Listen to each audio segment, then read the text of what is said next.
हैं संविधान के बारे में और कितना जानते हैं धम्म के बारे में और कितना उसकी रक्षा कर पा रहे हैं।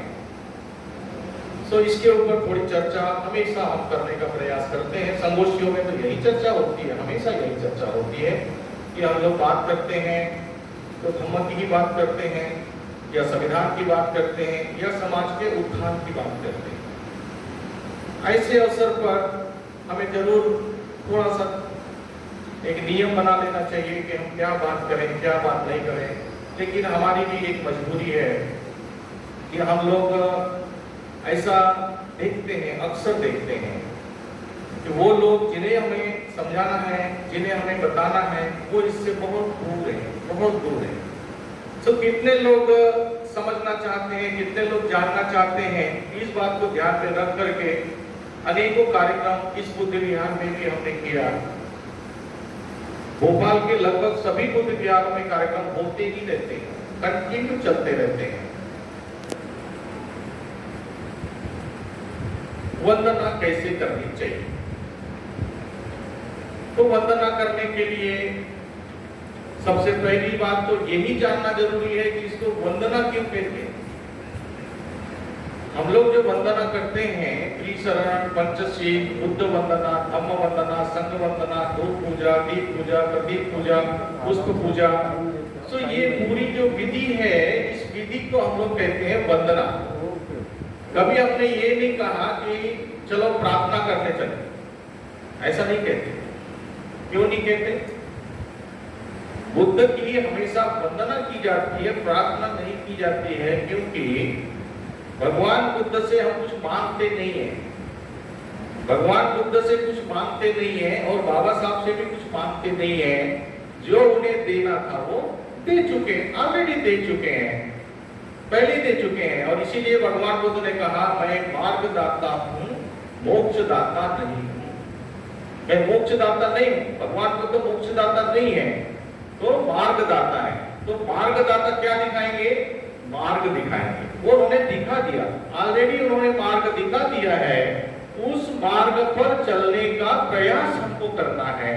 तो जो जो उन्होंने बताया उस चीज को हम समझ करके और अपने जीवन में उतारेंगे, उसका पालन करेंगे, तो हमारा कल्याण होगा। इस बात को समझने के लिए हम उसे वंदना कहते हैं, प्रार्थना नहीं है। प्रार्थना में मांगा जाता है, प्रेयर की जाती है, समथिंग इज डिमांडिंग। हम डिमांड करते हैं, हे ईश्वर, हे देवी, हे देवता, हे अल्लाह मियां, हे भगवान, हम कुछ दे रहे हैं, अगरबत्ती जला रहे हैं कि मोमबत्ती जला रहे हैं कि फल अर्पित कर रहे हैं कि नारियल दे रहे हैं वगैरह वगैरह। तो ये जो नैवेद्य चढ़ाते हैं, अर्पित करते हैं, बदले में कुछ मांगते हैं, ये प्रार्थना होती है, इसको प्रार्थना बोलते हैं।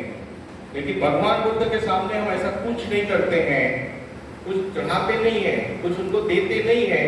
वंदन, हम वंदना करते हैं, वंदन करते हैं। तो किसका वंदन करते हैं? बुद्ध के गुणों का वंदन करते हैं, धम्म के गुणों का वंदन करते हैं और संघ के गुणों का वंदन करते हैं। इसलिए इसको वंदना कहते हैं। और जो कुछ भी हम करते हैं उसमें क्या करते हैं? पुष्प अर्पित करते हैं और मोमबत्ती जलाते हैं और अगरबत्ती जलाते हैं। तो मोमबत्ती अगरबत्ती जलाना और पुष्प अर्पित करना ये क्यों किया जाता है? ये प्रश्न भी मन में आना चाहिए कि आखिर बुद्ध धर्म में ऐसा भी क्यों करते हैं? बुद्ध धर्म में भगवान बुद्ध की फोटो या बाबा साहब की फोटो या मूर्ति, बुद्ध विहार में हम मूर्ति रखते हैं, तो क्यों रखते हैं? क्यों मूर्ति रखते हैं? क्यों मूर्ति के सामने नतमस्तक हो रहे हैं? क्यों उनकी वंदना करते हैं? क्यों पूजा करते हैं? ये बात भी हमारे प्रश्न आना चाहिए दिमाग में। क्योंकि बुद्ध का धर्म ये मूर्ति पूजा में विश्वास नहीं करता, मूर्ति पूजा नहीं मानता है। बुद्ध धर्म में मूर्ति पूजा नहीं है, तो भी मूर्ति क्यों रखते हैं? तो मूर्ति पूजा नहीं है, फिर भी हम मूर्ति रखते हैं बाबा साहब की, भगवान बुद्ध की, कि वो सिंबॉलिक रूप से रखते हैं। ऐसे थे भगवान बुद्ध। तो भगवान बुद्ध के 32 महापुरुष लक्षण उसमें स्पष्ट दृष्टिगोचर होते हैं।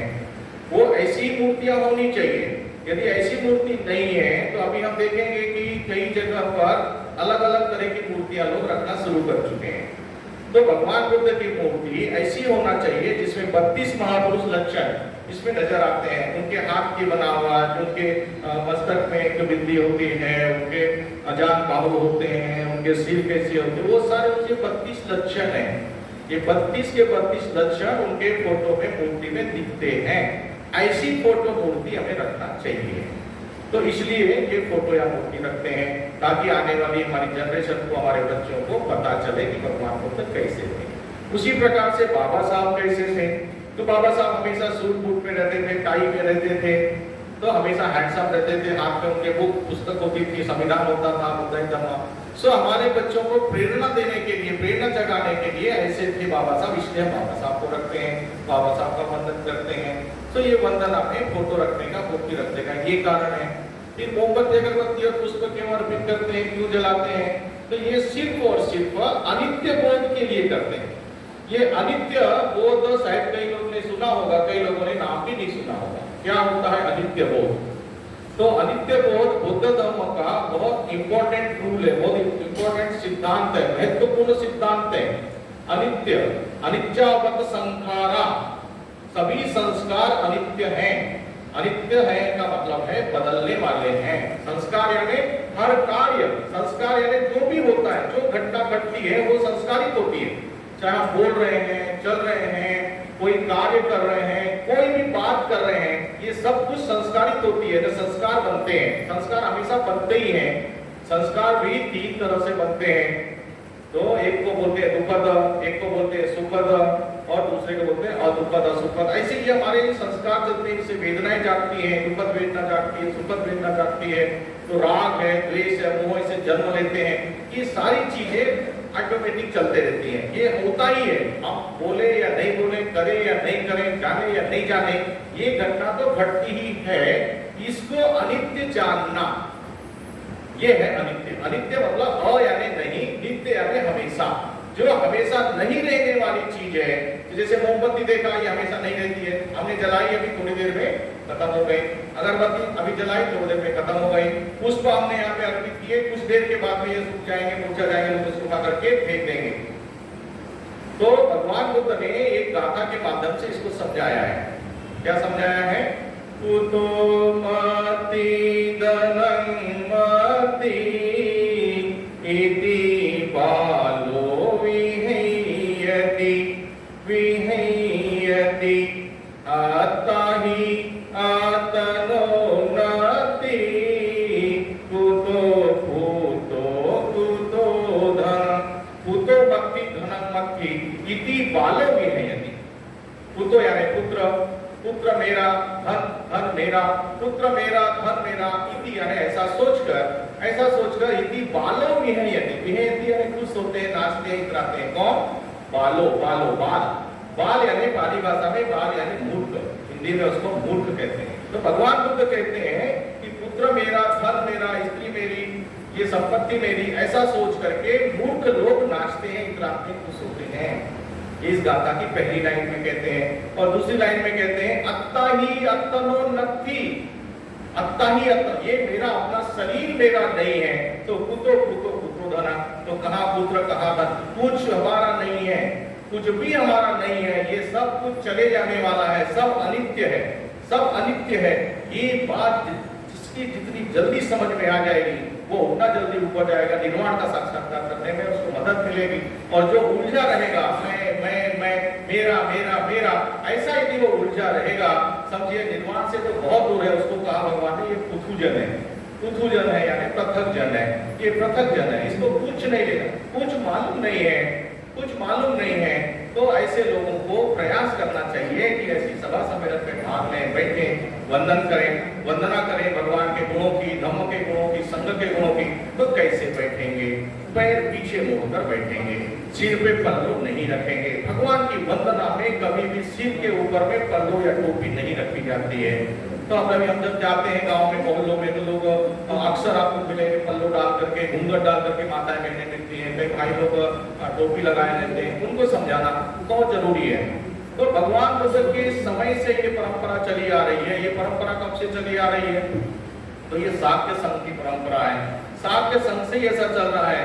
और उस समय भी, भगवान के समय भी, जब भगवान बुद्ध को मिलने के लिए लोग जाते थे, राजा महाराजा, सेठ साहूकार, बड़े बड़े धनी लोग जब जाते थे तो अपने सिर की टोपी पगड़ी मुकुट उतार करके जाते थे। ये परंपरा तब से चली आ रही है। राजा प्रसेनजीत, राजा बिंबिसार, अजातशत्रु, और उस समय के जो श्रेष्ठी लोग थे, ये सब जब जाते थे भगवान से मिलने के लिए तो अपने सिर का पगड़ी टोपी उतार देते थे।